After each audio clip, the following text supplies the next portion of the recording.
Spotlight, lectures and performances on and around Albany State University. Good afternoon, faculty, staff, students, and esteemed guests. I am Asia Cook, Miss Albany State University 2012-2013, and I bring you greetings from the unsinkable Albany State University. Today is a wonderful day. We are being graced with the presence of a man who has seen what civil trials and tribulations look like, felt what discrimination can do to a race, and tasted the glory of equality and the triumph of seeing a change in our society. He, like many others, have fought for the betterment of mankind and the encouragement of using your voice. As we approach one of the most important elections of our time, we must remember that we have the power to change more than a generation. We have the power to change the world. I am challenging you to embrace this fact and understand that you count. As we listen to the words of Ambassador Andrew Young, remember this: no vote, no voice. Once again, greetings. Thank you.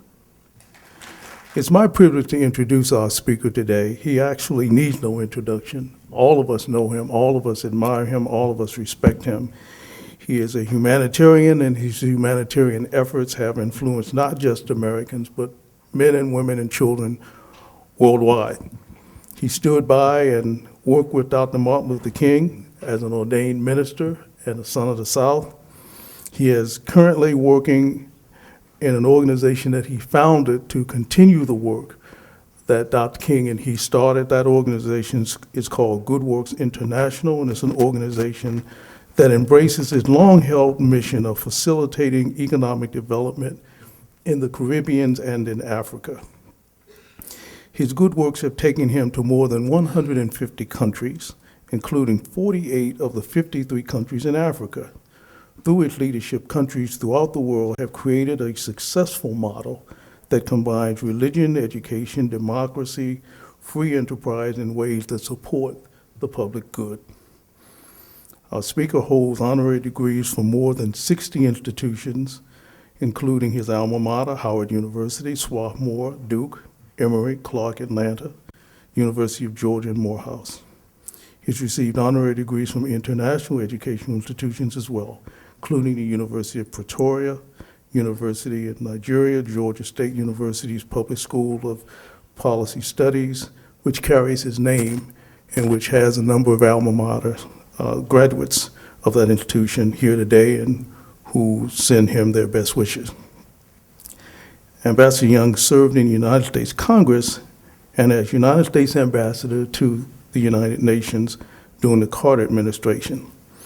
In 1966, he was awarded the Olympic Order, the highest award of the Olympic movement, for his work as International Vice President for Law Engineering and Chair of the Centennial Olympic Games hosted in Atlanta.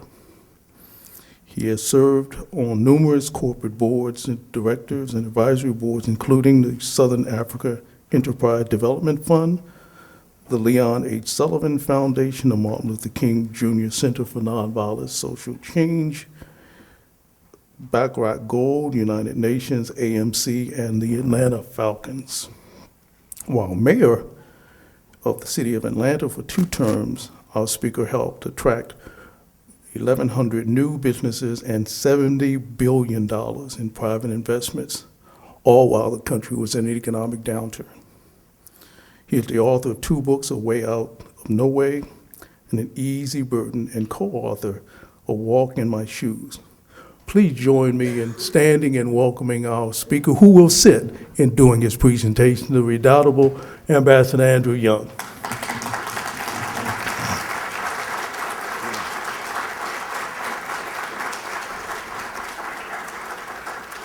Thank you very much. And I've decided to sit because it's supposed to be a conversation. And if I stand up, I might get to preaching and then have to take up a collection. But I came through Albany, Georgia for the first time in 1954. And I was pastoring down the road in Thomasville, Georgia, and Beachton, Georgia. And we were coming back from Columbus, and I'd been asked to run a voter registration drive. Well, coming back from Albany, we decided not to go, to go the back way through Moultrie. And when I came around the curve outside of Moultrie in a little town called Doe Run, Georgia, there must have been 100 people out there with sheets on. And I came around the curve and found myself in the middle of a Ku Klux Klan meeting. And I decided that they hadn't been visible before. We'd been around a while, but this was a Saturday, and that Sunday we were launching a voter registration drive, and John Wesley Dobbs was coming down as the speaker. And I figured that they were coming to see me, since my name was on the poster as sponsoring the voter registration drive. And so I was living in really a shack. No paint, no windows on the downstairs. We put windows in the upstairs and, put up sheetrock ourselves and put some asphalt tile down on the floor, and that was our parsonage. And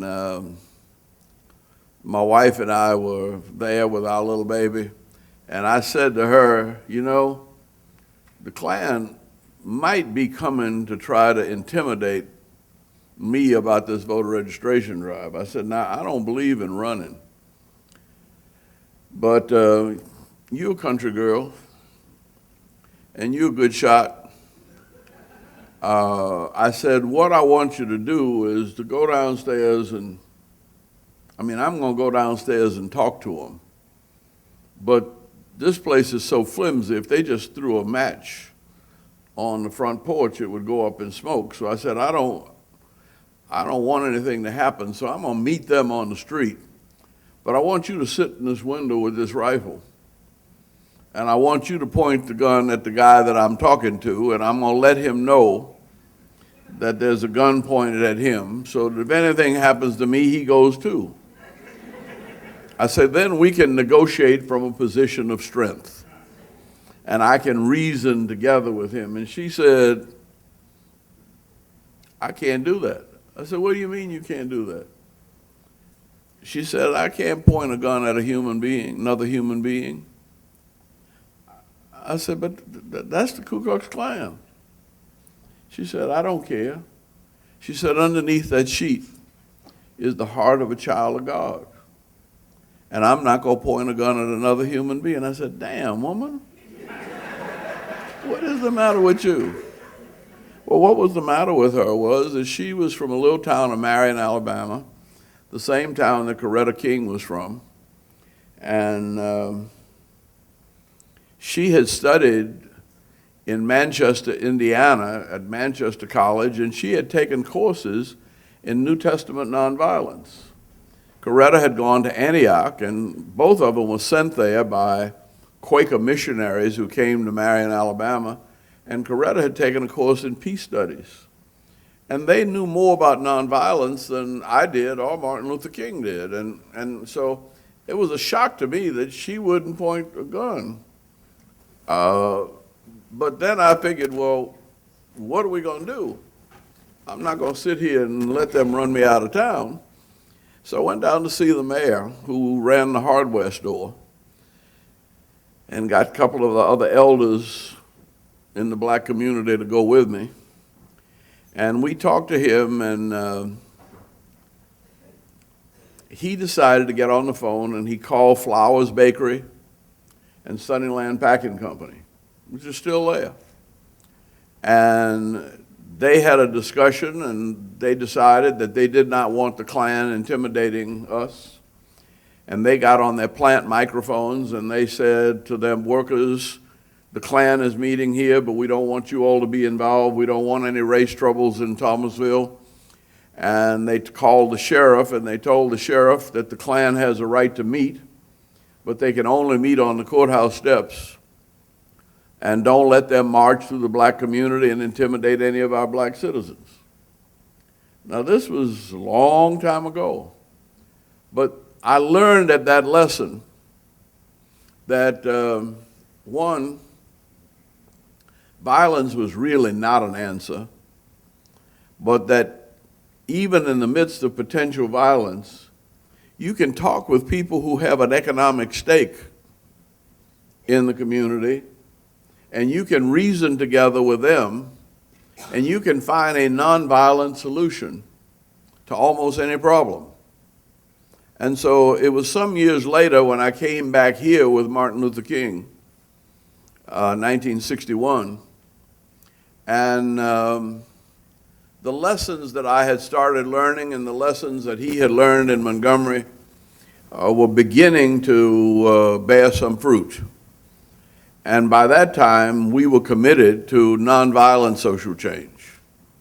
And I think we've been downright successful.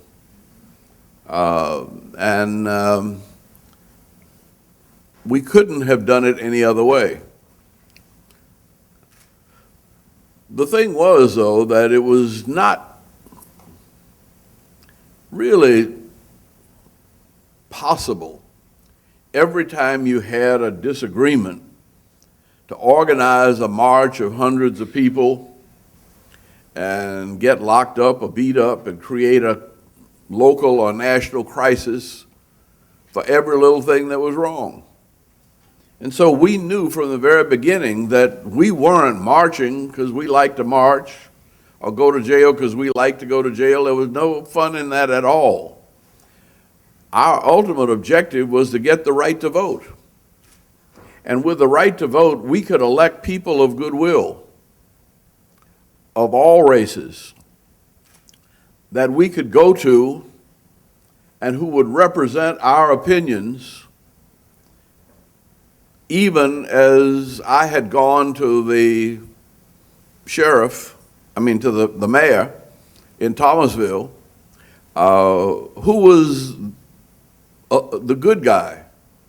In every election in the South, and in my time, there was always somebody who was trying to do right and somebody who was trying to push things back. It's always, every election is about, do we move forward or do we move back? And I don't care what color they are, I don't care what party they are. In fact, after that voter registration drive, John Wesley Dobbs called me and said, in the 1956 election, he said, I wish you would ask your people down there to vote Republican, because we think that that's a best choice for our situation right now. And I said, well, I like Adlai Stevenson. And I had come down from Connecticut where I'd been in seminary, and when Stevenson ran in 52, I was a Stevenson worker. And he said, well, in Connecticut, you could vote for Adlai Stevenson. But down here in Georgia, you need to vote for Eisenhower. I said, well, now explain that to me. They still the same people. Why should I be for Stevenson in Connecticut and then come down here and be for Eisenhower? He said, well, it's simple. If Stevenson wins, all of the judges will be nominated by Richard Russell and Walter George, and they will be the most conservative judges you can find in Georgia. If Eisenhower is elected, he will come to us, because in the 50s, the Republican Party was basically the old black and tan Republican Party of Lincoln, and said he will ask our recommendations for judges.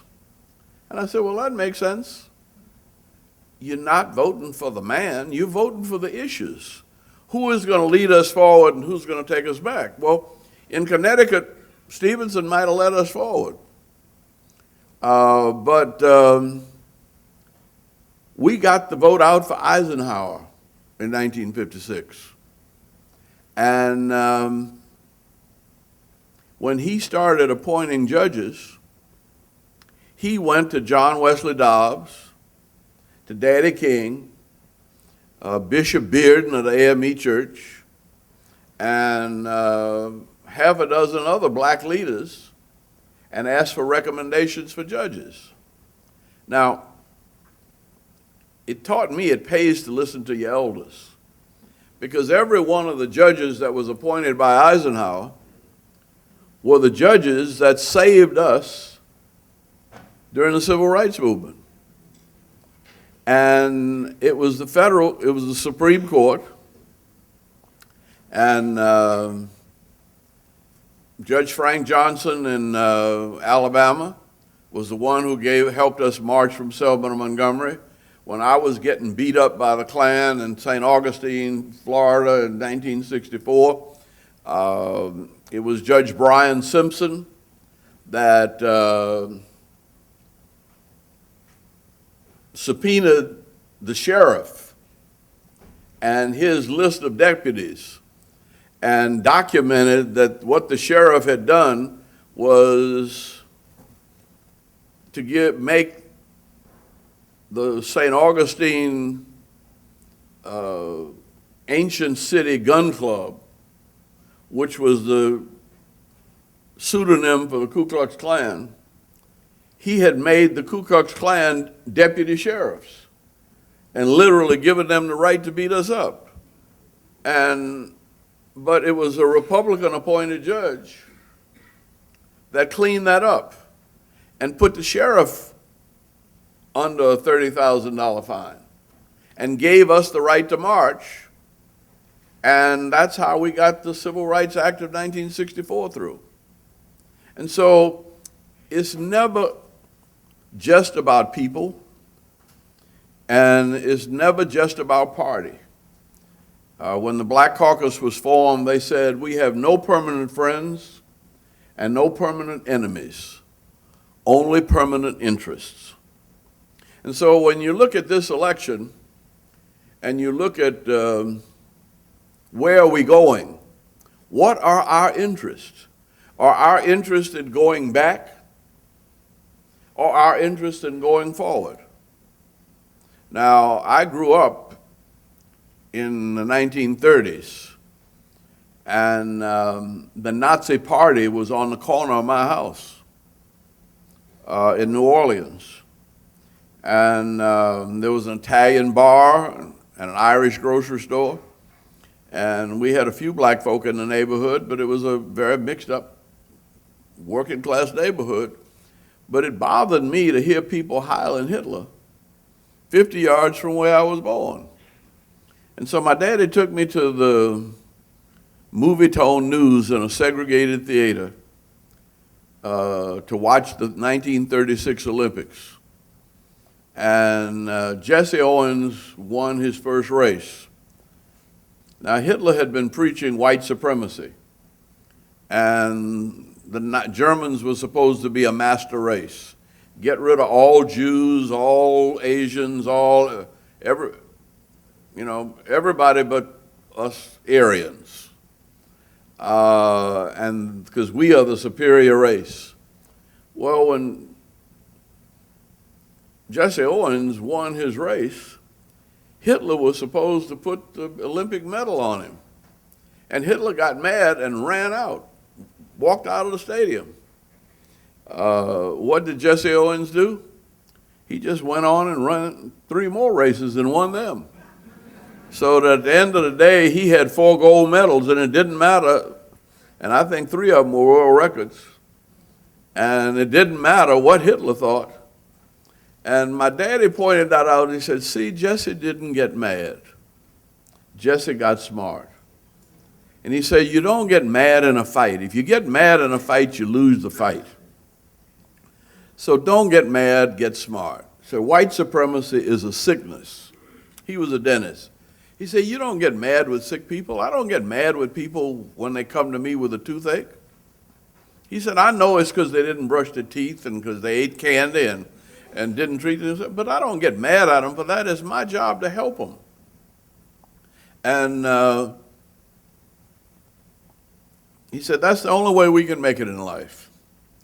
If we help one another and if we understand each other's differences and we work together to find common ground to live and work together. And we're still trying to do that. Now, from 1932 through 1944, we had a terrible recession, the worst in history, worse than now, worse than even 2009. But Franklin Roosevelt brought us through that Second World War, and I can remember as a boy listening to him on the radio saying the only thing we have to fear is fear itself. And he rallied the American people to support the British and the French and to defeat the Allies defeat the Axis of Germany and Italy and others. South Africa was part of the German Axis, and there were a few others. But the war brought America out of the recession. Now, why was that? Because even though we destroyed most of Europe and 60-some million people were killed, including 6 million Jews killed deliberately by Hitler because they were Jewish. But we immediately went to work rebuilding the land of our enemies. What we did was we recycled the profits of the war back into the economy. Now, we had to rebuild Europe, but to rebuild Europe, we had to make more trucks in Detroit. To rebuild Europe, we had to get our cement factories going full-fledged. We had the largest steel industry because we had destroyed the steel industry of Europe. And so our steel industry had to crank up. And that meant more coal. And we built our economy rebuilding the economy of Europe. And yes, it helped bring Europe back. But by helping to bring Europe back and grow the global economy, we grew our own even faster than them. Now, that didn't happen after Iraq. And that's what our problem is now. People are saying there was too much government spending, but there was too much government spending, and we fought a war on a credit card. But we were paying Halliburton $6 billion a month because they believed they could fight the war through private companies. And those private companies took the money, our young men and women lost their lives, and when Congress started asking, well, wait a minute, what happened to all of this money? What did you do with it? Halliburton packed up and moved out of Houston and moved their headquarters to Dubai so that the Congress couldn't invest, which means that the profits of the war did not get reinvested. Not in the United States, not in the Middle East, not in Iraq. They're sitting on them. And it's estimated that there are $21 trillion that are in tax havens in little places like Cayman Islands and Switzerland and Bermuda. And nobody's told you that in the campaign. Partially because Romney's got some of his money in those tax havens. And as he said, if Obama has a mutual fund or his pensions, some of his money is probably in some of those tax havens too. And so that was just too complicated for them to get into. But I'm talking to university students. I'm talking to people who are the leaders of the future and who are going to have to get over the bull of the campaign, which is mostly nonsense on both sides, and take on the real issues. Yeah, their jobs moving to China, but it's not Romney sending them to China, it's technology sending them to China. And technology is going to keep on sending them to China. And the only thing we can do is develop new technology here, and that works. It used to be a time when all of New England was in the shoe industry and the textile industry. It's not there anymore. They went to Mexico, and they went to China too, and they went to all over the world. But those were not the kind of jobs that they wanted in New England. So New England has reinvested in technology. And so because of MIT and Harvard and all of the universities in New England, they have totally restructured the economy of New England. And it's working for everybody. And they don't miss the jobs that went to China, because they've got jobs that are paying 5 times as much as the jobs that went to China. And so part of what we have to do is regenerate a new economy. And that gets too complicated to talk about in a campaign. So people give simple answers, and ultimately you have to decide whether you're moving forward or moving back. And it seems to me that the Lord entered the equation last week. And when people were saying that we don't need big government, the Lord said, the hell you don't. By the time Sandy gets through kicking your butt, you will realize that no private sector, no single state can deal with a massive disaster. And it's not like this happens once every year. It happened last year, and they called it Irene. It was a few years back, they called it Katrina. Now, don't hang around till Sapphire comes through,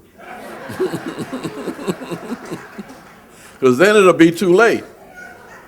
So we have to take on these major issues, and they're quite complex. And it seems to me that it was all demonstrated. Even the Republican keynote speaker was there with Obama saying, look, I don't care what I said at the convention. We got to get these people some lights. And we've got to get, these seawalls repaired. And ultimately, it seems like now the country realizes that the direction Obama is trying to take us forward is better than the direction that Romney is trying to take us. Unless you women want to go back to where you don't have anything to say about where the Congress tells you what to do with your body. I don't know who thinks we ought to go back there. And the reason I think it's going to be an Obama landslide is I don't think white women are telling their husbands the truth. They're not going to give up their freedom to control. I believe in the right to life, and I'm pro-life. But, life doesn't stop when you get born. We can argue about where it starts, but it does not stop. So I'm for life when you're 3 years old, and when you're 10 years old, and when you're 50 years old, and especially when you're 85 years old, because I'm already 80. So I'm pro-life. I wouldn't be down here arguing with you all or talking with you. But what I'm saying is, that's the issue. Now, you can sit on the sideline and say, it don't make any difference, they're going to do what they want to do anyway. That's a bunch of you-know-what. That this election, the last election, in fact, let's go back to Bill Clinton. Bill Clinton, they had written off Georgia. And we had a rally in DeKalb County, and we got Hank Aaron to say he was going to come. And we called up the Clinton campaign and said, if the president could just stop by a little while, it might make a difference in Georgia. Well, all the experts said Georgia is a red state. There's no way those Georgia crackers are going to vote for a Democrat anymore. Carter was the last one. They didn't even vote for him in the second term, and he was from Georgia. So they had totally written off Georgia. But Bill Clinton liked Hank Aaron.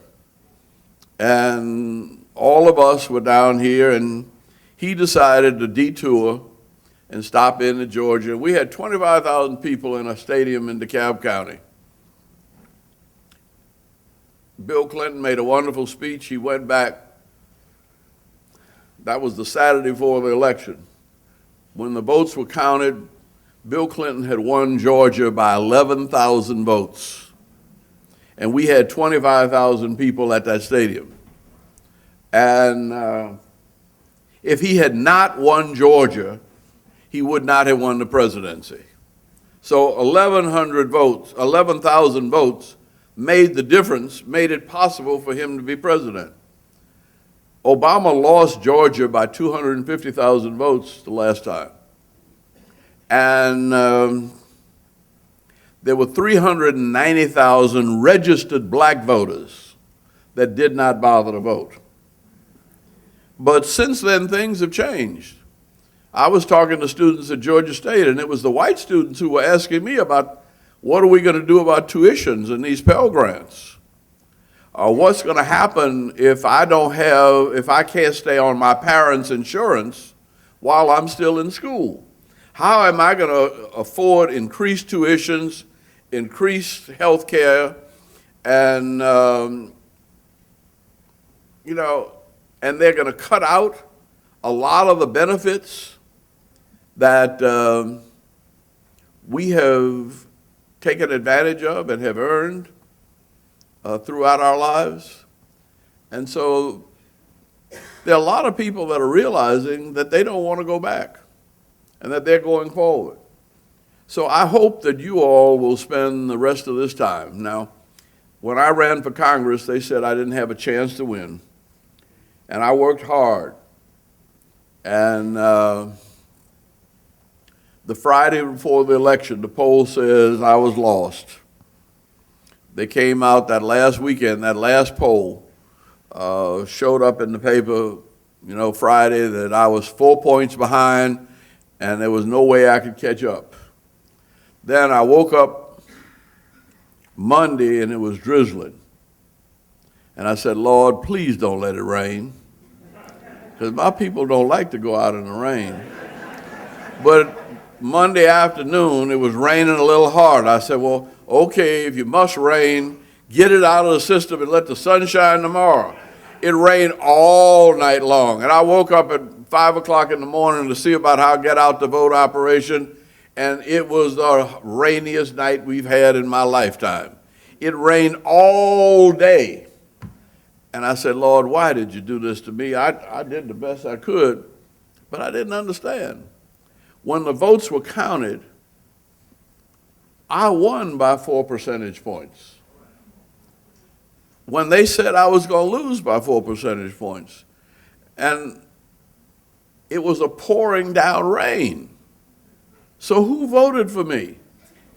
Well, for one thing, they were figuring that the black turnout would be 40 to 50%.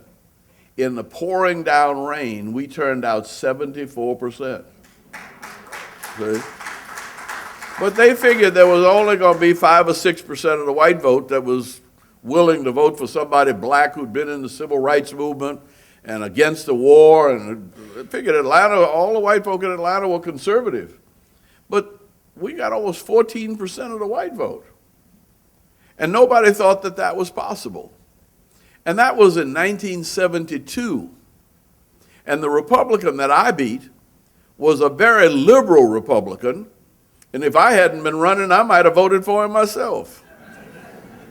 But I'm saying that every vote counts. and every vote can determine your future. And so I hope that you will find a way to get every vote to the polls and to remember those people who suffered and died in order that you might have the right to vote. And I'm going to quit now, and I think they got a microphone up here, and if somebody wants to come up and argue with me or disagree with me or ask a question, I'll be here till you tell me I have to go.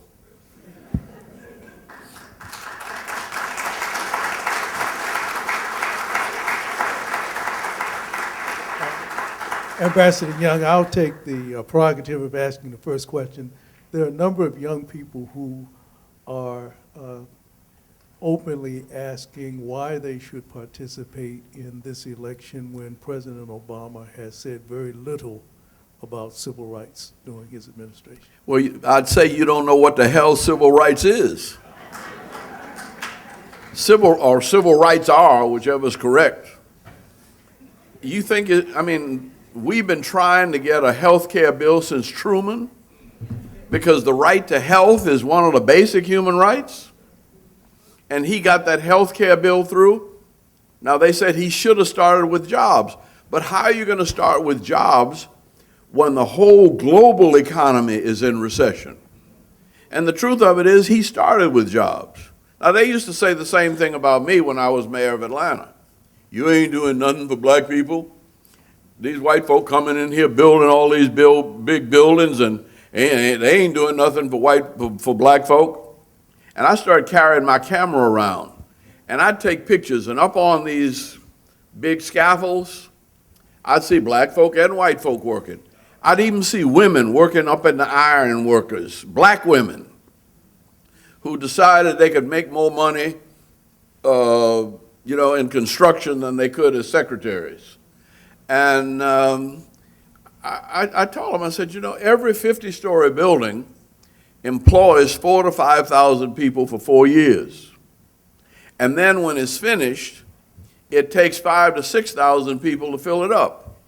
Now, you go in any building in Atlanta, anywhere in Atlanta, just walk in the building and see who's riding up and down the elevators. Go in the food court and see who's eating lunch. Black folk are filling those buildings, black folk and white folk, and they're doing it together. And we have grown from 1 million to almost 6 million. Now, we still have 8% unemployment, but 8% of 6 million and 8% of 1 million, a whole lot of growth and prosperity is going on there. And I can't see, I get amazed. I didn't do anything for black folk, but black folk raised $2.5 million for Barack Obama in one afternoon. And they don't know where in the hell they got that money. They got that money because we went overseas and went all around the world and brought money into Atlanta. And the one thing you have to do is hire everybody, black and white alike. When we built the airport, we said every single contract has to be joint ventured. And it was. And that airport maybe cost us $10 billion, maybe $15 billion, but nobody cares because when I left in 1990, it was making $31 billion every year and employing 60,000 people. Now the report I got on 2010 was that the airport is making $53.8 billion, and there are 434,000 jobs spun off by that airport. Now, you walk through that airport, and the folk you see working there are not just working for minimum wage, they own those concessions. And that's why you vote. I always say voting is about who's in the room representing you when the money's divided up. And if you don't have anybody representing you when the money's divided up, I guarantee you, you're not going to get your share. And if you want to be poor and you know, afflicted all your life, don't vote.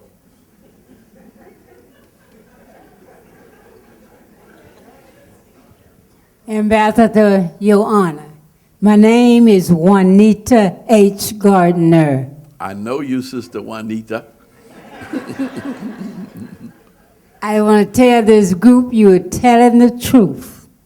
I spent 45 years in Atlanta, but I was born here. And you Thanks marched be to here. God. Thanks be to God that you came my way and that we got in the civil rights movement with my sister right here, Rutha Harris, who is a singer, singing not the blues now, singing freedom song. She can and sing the singing blues for too, gr- though. and Remember, this is you know, this is Ray Charlestown. There ain't much difference between the blues and soul music. No reason she stopped singing the blues because her daddy was a preacher. But getting back to you Okay. and how we gonna put Obama back. We got to put him back. We can't go backwards because I'm not going back. I'm not going to the back of the bus. But we need to go forward. We got to go forward. I'm not afraid to say it. We got to go forward. How can we get young people to know, to really know what this election is all about? There's some of the young people I talk are taking it very lightly. Mm-hmm. I Well, you can't know, it's vote. not, it was hip to be political. I mean, everybody used to brag about how many times they've been to jail in the 60s. Folk got too cool for that now. See, and the thing is, they don't understand the culture that they represent. Now, I like hip-hop music, and I get along with the hip-hoppers on all but one thing, and that is I don't like, I mean, the reason people have pants hanging down across their behind is because in jail they won't give you a belt, and you got to walk around holding your pants up because anytime you turn your back, somebody else behind you is liable to pull them down, and that ain't nothing I want to imitate. And if they want to imitate that jailhouse booty culture, there's something sick about them. And you need to tell them it's sick. That ain't hip and that ain't cool.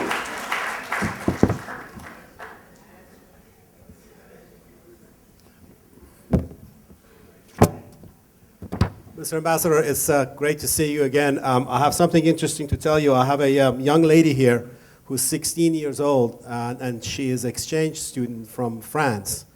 And she's staying in my house. And I was walking by her room, and I noticed that she's doing a paper from her school. And it's about Martin Luther King, and it's about the civil rights. So I told her about Ambassador being here, and I said, if this is not going to get you an A+, I don't think what would. So she's very excited about this. But I wanted to ask you a question about Washington. Why do you think, you have always been known, I think, if I'm not mistaken, your title was the negotiator when you were during the Civil War movement, and Civil Rights movement. Why do you think there's such division in Washington right now? And do you think race has anything to do with that? Well, I don't think I don't want to make anything just racial. I think that, well, I read a book back when I was in college called Atlas Shrugged by Ayn Rand. And it was about a selfish, arrogant man that thought he could live without any support in government. And people like, can't even think of his name, the guy running for vice president with Romney, Ryan, they made those kind of folks their heroes. And they believe in rugged individualism. They don't believe in government until their banks go under, and then they believe the government ought to help bail them out. They don't want to admit the fact that they got their parents got their education from good government. That they went to work and they were able to get into business because the government built highways. And the American infrastructure made it virtually impossible not to be successful if you were, there was so much going on. If you were around here, and even in Atlanta right now, I mean, stop and ask some of these guys that are beggars on the street, homeless, how much they pick up in the course of a day. And they're doing pretty good. You know, I mean, there's so much money in this country, and that if it's halfway managed, and if we recycle it back, see,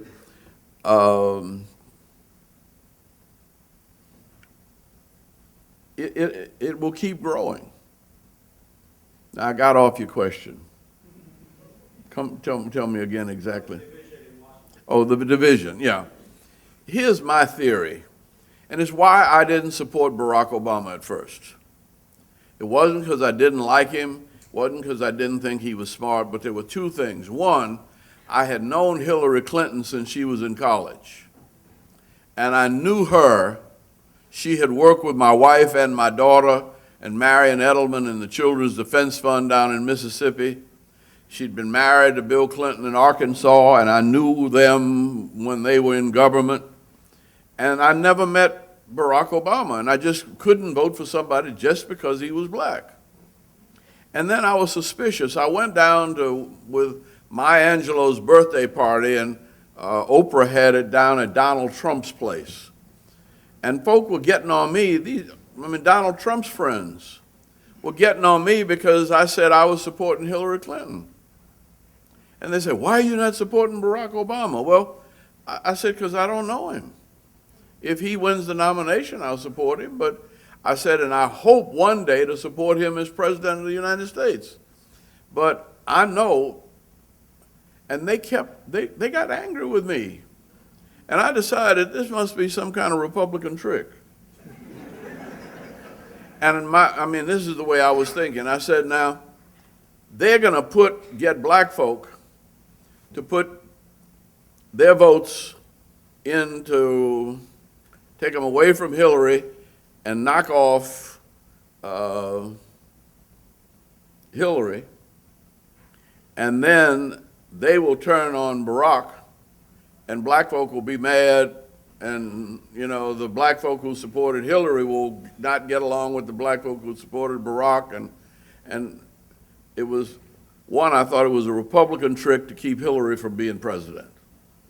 And I figured Barack Obama was young, and he could come back in 4 years or 8 years and really be a great president. Now, my thinking was quite selfish, because I was grateful that I was the second black mayor. Maynard Jackson fought all the mean battles. He caught hell. After he caught hell for 8 years, I went in and I had a cakewalk, because he had fought all the big battles, and it killed him. And I just figured that he would be better off being the second behind, that this war, these two wars, and the bad economic policies of no taxes for rich people had so screwed up the economy that I figured the Republican plan was either to give it, if they couldn't knock off Hillary, let him get elected, and if he got elected, make sure that he failed, and then blame all of the troubles for the last 20 years on him. Then they could have 20 years of Republican presidents, because it would dismantle the Democratic Party. See? And I thought that, I couldn't imagine him being so smart and me not knowing. But you know, and he hadn't been down south. And I don't trust people from Harvard. I mean, Harvard screwed up Vietnam, they screwed up the economy. Kissinger was from Harvard, and he made policies about Africa, and he didn't know but two Africans, and that was the president of Egypt and the president of King of Morocco. And you know, Harvard folk think they know everything, and they don't know very much at all. They live on these degrees. The only people I've had to fire from my companies, there were two from Harvard, one from MIT, and one from University of Chicago. I don't trust people from these big snooty universities.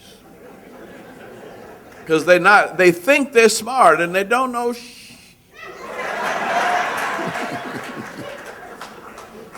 And if there's anybody here from Chicago, from University of Chicago, MIT, now MIT is a little different because they're dealing with practical, but the theories that come out of Harvard have very little to do with reality, I've found. And if you teach in Harvard economics, you need to think again. There's something not right about what's being taught there. Ambassador, how you doing, sir? Ambassador Andrew Young, it's a privilege to hear you speak.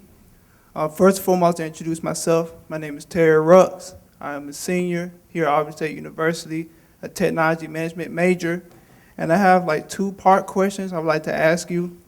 The first part is, do you believe that this year, the 2012 electoral election will be more nerve-wracking than the 2008 election? And the second part is, what is your take on the religious views controversy for many of us we know between the two candidates, where in the beginning, in this summer, we have many people in the Christian community were very outrageous about Barack Obama's support for gay marriage and abortion as well, his support for abortion, and for Mitt Romney about his affiliation with the Church of Mormon, Latter-day Jesus Christ. What is your viewpoints to those? Well, I try to keep my religious views out of politics, and I respect other people's religious views. But talking about the issues, I don't know a lot about the Church of Latter-day Saints. I served on the board, though, of Marriott's Host Marriott Committee and with Bill Marriott, and I've never met a finer human being. Ran a good business, and when he sold his business, he gave all the money to the Mormon Church. And I like that. I like the idea that all Mormons do 2 years of volunteer service. You know, I mean, those are good things about, but there's a certain, well, there's a certain, you know, body of theology that I don't know enough about, but what I know about is good. Now, in terms of Barack Obama, I think that Barack Obama's a member of the same church I'm a member of. He was the Trinity United Church of Christ, and I'm a member of the United Church of Christ. The United Church of Christ stemmed from the old Congregational Church. Those were the Puritans who came here as pilgrims. And they've always been very progressive. They were the first church to come out against slavery. They were the first church to ordain black people. They established colleges. Harvard was one of them, but also Atlanta University and Fisk and Howard and Dillard, you know, and they've been devoted to education of everybody. They were the first church to ordain women. And they were the first church to ordain gay clergy. And what they've decided is that God loves us just as we are, and that they don't have to decide who is who and what is what. Now, I would refer to you, you can get all kinds of Old Testament scriptures that I think most people misinterpret. For instance, Job was defending his guests. Not, no, it wasn't Job. Who was that? But let me not leave that alone.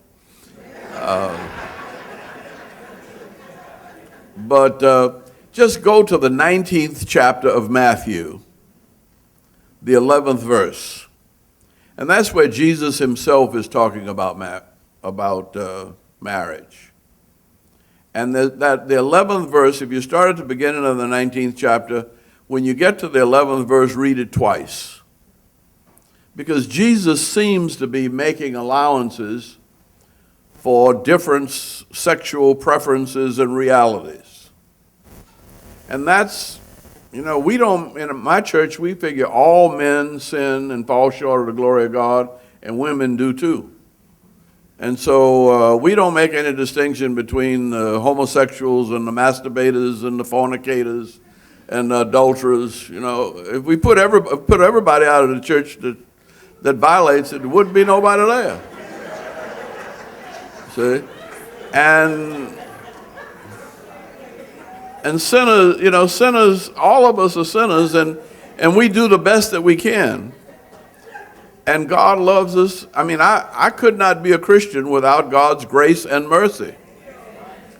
And so it's grace and mercy, and the fact that Jesus died for me while I was a sinner. He didn't wait for me to get good. And and I looked at Cheney. When Cheney realized his daughter was gay, there isn't a meaner, more conniving, trifling rascal in the world than Dick Cheney. But when his own daughter turned up to be gay, as a father, he had to say, I love my daughter anyway. And my daughter has a right. She doesn't have to live alone because she's gay. If she wants to have a partner, then that partner ought to have the right to her benefits. If she's a teacher, like I married a school teacher because when I left politics, I didn't have any health insurance. And I married a school teacher with a good health insurance policy. And she, she says I married her for her benefits, and I said, that's true. I said, you're also a beautiful, wonderful woman, but them benefits sure do help. and so just because you're gay doesn't mean that you can't share the benefits with your partner. I think that it's complicated, but Jesus in the 11th chapter of the book of Matthew addresses those complications. It says, a man shall leave his father and mother in the beginning of the 19th chapter, and they shall become one flesh. And then the Pharisees, trying to trick him, asked him about, but Moses said you could divorce under certain conditions of adultery. And he said to the Pharisees, Moses made that exception because of the hardness of your hearts. And so then the Pharisees say, well, if that's the way it is, it would be better not to marry at all. And Jesus says, those who can understand, understand. Some are born eunuchs. Some are made eunuchs by others. Some chose to be eunuchs for the sake of the kingdom. And he says, those who will understand. And I had never, I've read the New Testament many times all my life, but I never paid any attention to that verse until, you know, this whole issue came up. And I mean, I went out to talk to Bishop Eddie Long when he was marching against homosexuality. I said, that's not the way, that's not Christ's way. And you know, Martin Luther King never said anything against, the only thing I ever heard him say about homosexuality was, if you put all the homosexuals out of the church, the music sure would suffer.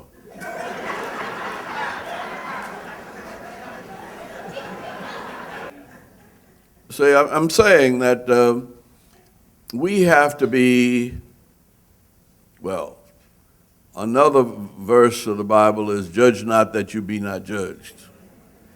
Because the judgment you give is the judgment you will get. So I'd be very careful about judging other folk. Mr. Ambassador, welcome to the Southwest Georgia region. I'm Shirley Thompson, and I'm from Tallahassee, Florida. I worked for C.T. Martin back in the day, and can remember when, of course, you and Julian Bond and one of our own, John White, who were in the legislature and you know, built Atlanta and, of course, helped to progress Georgia as a state. One of my questions has to do with the economic development in terms of your Good Works International position. Well, How do you think that we can expand trade and economic development, especially in light of the demographic change that we're having here, even in Georgia, where you see so many of our brown brothers and sisters who are here from Guatemala, South Central Caribbean? How is it that we keep talking about China and India, and yet 90 miles off of our shores, we have Cuba and Haiti and South Central America, and yet that seems to be the most efficient and effective and convenient market for us to help develop. And so could you expand on that economic development that you see for us in the future? And the next question is about service. How is it that your service to the country and to our nation and to our state with the civil rights, our young people now need to, I think, have service be brought into their lives? And what do you think about having the Service Corps, AmeriCorps, Peace Corps, as I was a part of those back in the day? And how do you think that we need to incorporate the Service Corps as a part of the work effort and work study to kind of alleviate some of the debt to our students and have that Service Corps become a component of that work study for them? Well, let me take that one first, because when I was in Congress, one of the first bills that I introduced was a bill for the National Service Corps, where every student somewhere between the ages of 16 and 25 would take at least 2 years of national service.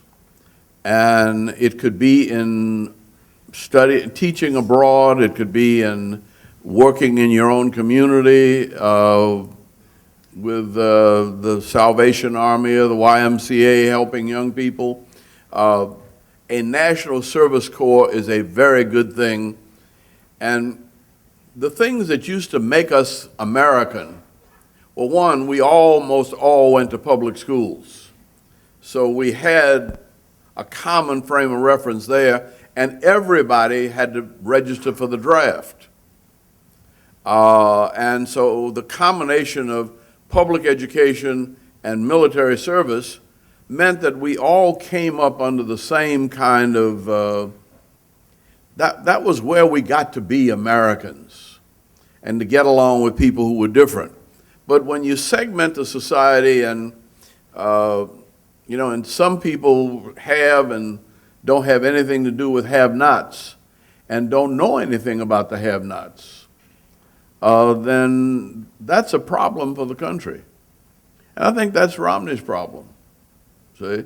And the talk about the 47%, it's not 47%, it's 96% of the American population depends on the American government.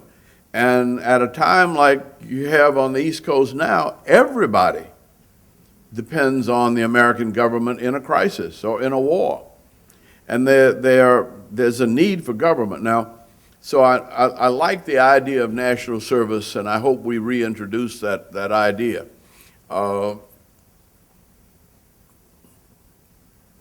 first question was, why we're looking at China. I think what happened was we saw China as 1 billion people. And everybody got greedy and could think of, well, Coca-Cola was one of the first. They could think of people drinking 1 billion Coca-Colas. See? Now what they missed was there are 2 billion people in Africa. But we've divided them up into 54 different countries. But 6 of the 10 fastest growing economies in the world are on the African continent.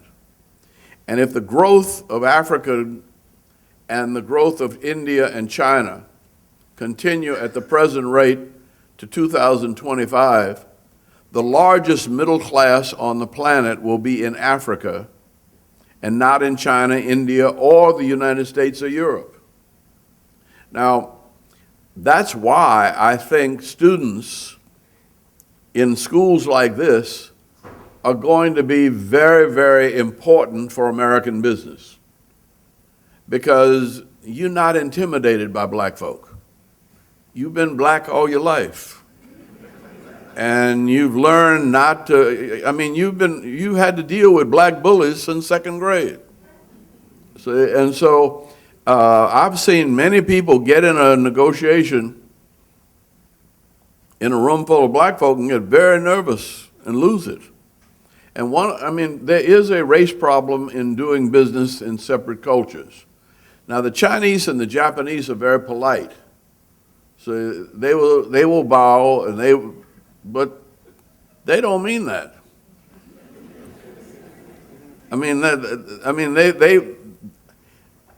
Africans, especially Nigerians, will, when they don't agree with you, they're not going to bow. They're going to say, that's a lot of crap. And they're as arrogant as white folk. So we've got to get somebody who's used to dealing with African folk. But now, if you look at just look at the National Football League, and look at the NBA.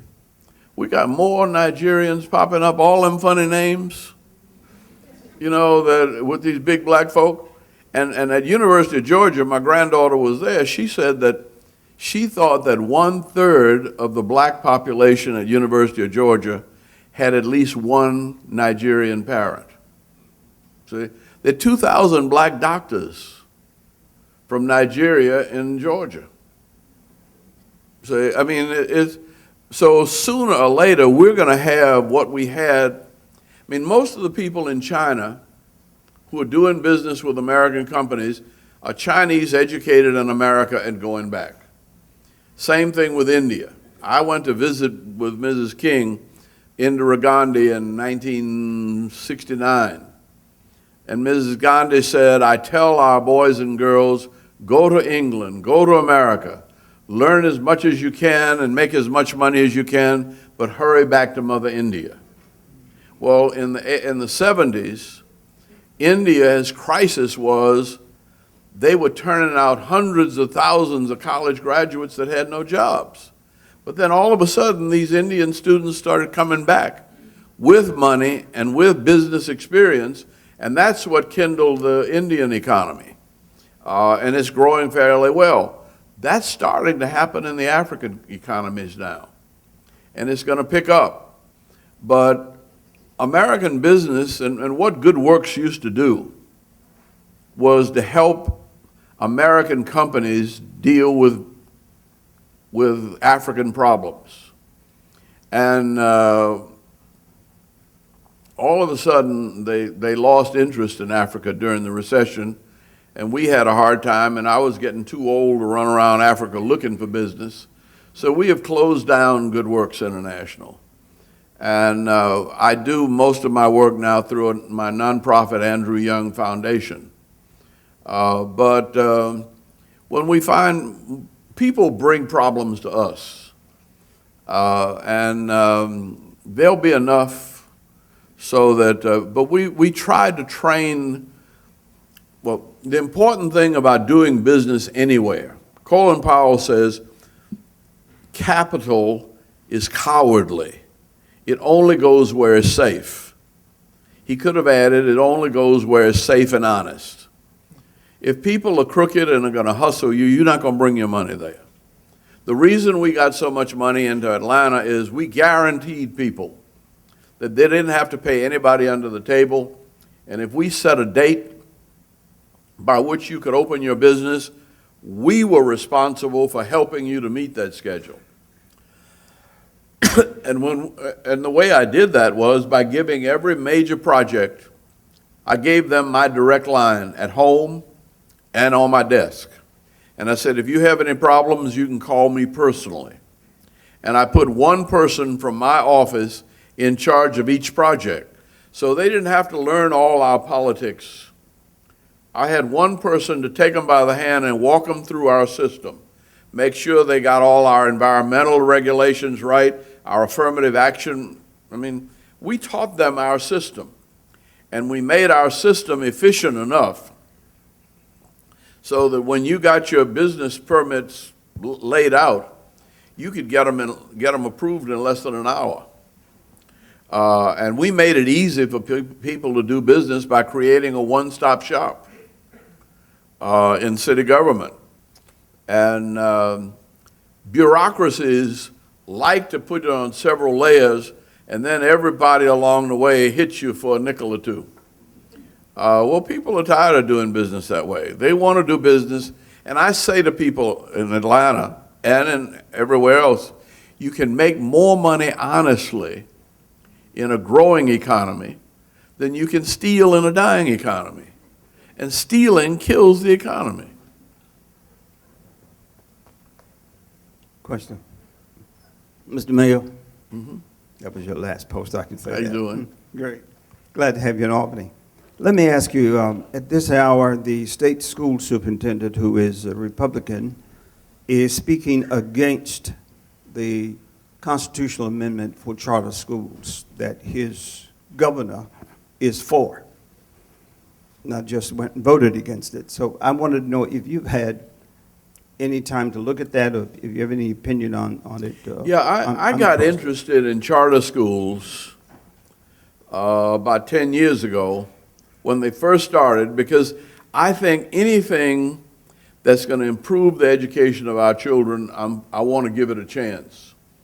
But what is happening in charter schools, it seems to me, is they skim off the best students and the best teachers, and they're taking money from the poor. Now that's one thing. So I don't like this. I voted against this referendum. The other thing is that I think the most important education you can get. There's a book, if you're in business, it was written by a professor of economics at Michigan. It's called The Fortune at the Bottom of the Pyramid. That most of the money to be made in the world is going to be made with poor folks. And if you don't learn to deal with poor folks, your profit margins are going to be slim. And it's helping poor folk work their way up the ladder that's going to be the most profitable. And so that's where the untapped market is. I did an interview at the Fox station on Bounce TV. Well, my son and some of his boys, some of the little hip-hop brothers around Atlanta, got together with this idea that they wanted their own TV network.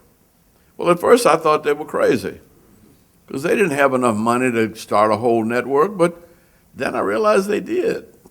Because one of the brothers had done Stomp the Yard and Drum Roll, and Takers made $31 million in the first year.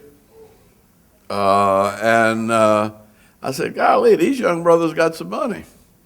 And then my son was hooked up with them, And they found a market that nobody else had paid any attention to.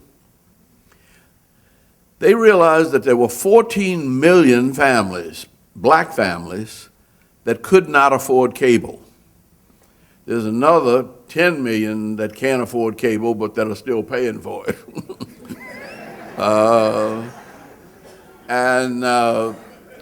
So they decided to launch a channel where people with rabbit ears could get good programming on black issues and black subjects, and it's called Bounce TV. Well, they started out with a 14 million family market, and they have gone, they're just 11 months old. 10 months old now, but 1st of November, they've got 2 more months to go before they make a year. They started in January. And they are already catching up with BET. And it took BET almost 5 years to get there. But BET was in the cable market, and they were building people one at a time. Bounce started with 14 million black folk. And they started out one whole week with nothing but Sidney Poitier films. See? And then the next week they had nothing but Richard Pryor films.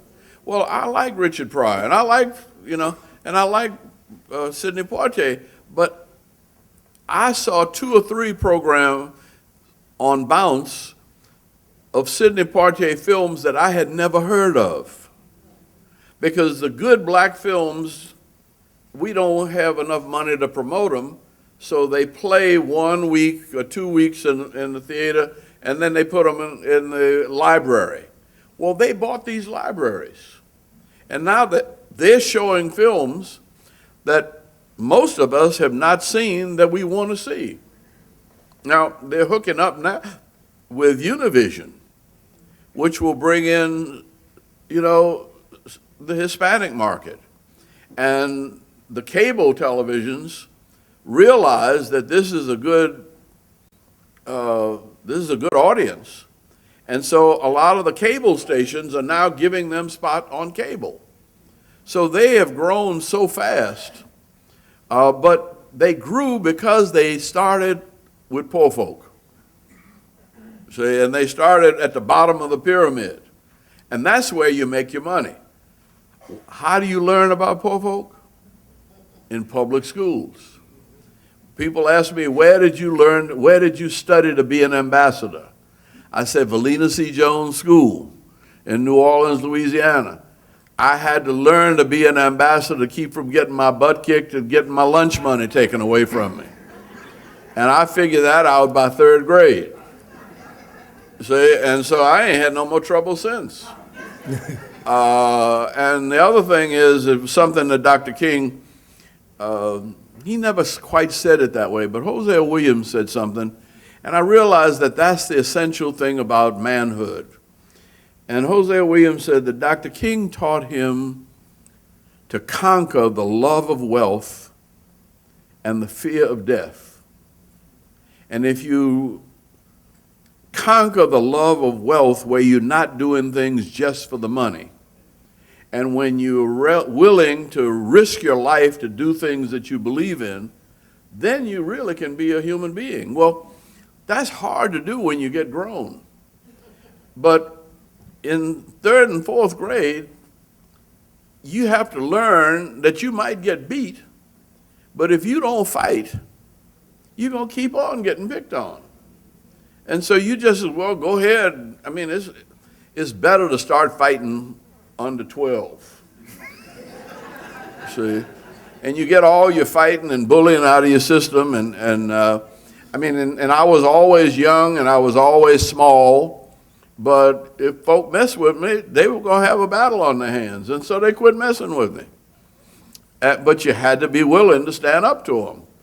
And, it just takes a little confidence and courage.